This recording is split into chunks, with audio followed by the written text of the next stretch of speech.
حسن. شاعر. عامل ايه؟ تمام والله. مالك ده وشك مقلوب؟ والله عايز اسمع منك قصيدة حزينة والله. ليه؟ والله حزين الايام ده.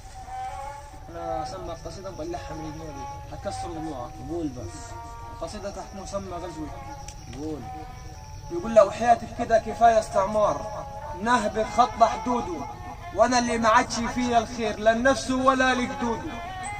طموحي وجسمي فدا للغير، ويا ريت الايام يتعادوا. لا قادر على حرب ولا قادر على قرب، ولا عارف اكون للعركة اسير. انا الصعيدي، انا الصعيدي، ويا ريت صعيدي في عيدي ما ينهبوش الطيار. وانا الولد اللي جماله اتعبد ولا يقدر يكون امير. وانا الشاطر، وانا الشاطر اللي عاش شاعر وللغرام سفير. وانا المنهوب، لا قادر احب ولا قادر اتوب.